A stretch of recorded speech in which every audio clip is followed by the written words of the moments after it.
വണ്ടിയുടെ ചെയിനും ടൈറ്റാക്കി നമ്മൾ നേരെ പോയത് അബൂഖാന്റെ അടുത്തേക്കാണ്. അബൂഖാന്റെ അവിടെ കടി നിരത്തിയിട്ട് കാണുമ്പോൾ തന്നെ വൈകുന്നേരം അത് കഴിക്കാണ്ട് പോകാൻ കഴിയൂല. നമ്മ പോകുമ്പോഴത്തേക്കാണെങ്കിൽ അധികം കഴിഞ്ഞിട്ടുണ്ടായിന്. അങ്ങനെ നമ്മ ചായയും ഓരോരോ കടിയായിട്ട് നമ്മൾ ട്രൈ ചെയ്തു. കേടിയില്ലേ 10 രൂപ കടി പേടി അത് കിട്ടാനില്ല. ഇവിടെ വന്നെങ്കിൽ അബൂഖാന്റെ അടുത്ത് വന്നെങ്കിൽ എന്താ നല്ല കടിയല്ലേ. 10 രൂപ കടി എന്താ മച്ച. പിന്നെ കീമ, പാവ്, പള്ളിയിറച്ചി, നെയ്പ്പത്തിരി, പിന്നെന്തേ മറ്റേ പൊറോട്ടയും ബീഫ് എല്ലാ സാധനം ഉണ്ട്. അപ്പോൾ അന്നേരം കുറച്ച് ലേറ്റ് ആവുകൊണ്ട് കടിയിലധികം കഴിഞ്ഞു. അപ്പൊ നമ്മ ഈ തിരക്കിട്ട് പോകുന്ന പറഞ്ഞാല് കില്ലി എന്ന് പറഞ്ഞ ഹിന്ദിയിൽ കാര്യമായൊരു ഫിലിം ഇറങ്ങിയിട്ടുണ്ട്. അപ്പൊ അത് കാണാൻ വേണ്ടിട്ടാ പോകുന്നത്. നമ്മ എപ്പോഴും പോലെ തന്നെ ഒരു 10 മണിക്കൂർ ലേറ്റ് ആയിട്ടാണ് നമ്മ എത്തിയത്. അപ്പൊ കാണാൻ തുടങ്ങിയപ്പം കാരണം സീനായിരുന്നു. കില്ല് എന്ന് പറഞ്ഞ പാടില്ല. ആദ്യമായിട്ടാണ് ഹിന്ദിയിൽ ഇങ്ങനത്തെ എല്ലാം ഭയങ്കരമായി കണ്ട പേടിച്ചു.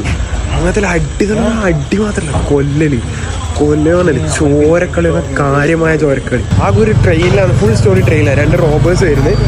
ആടുന്നില്ല ഫൈറ്റാണ്. എൻ്റെ വിചാരിക്കുന്ന പോലെയല്ല.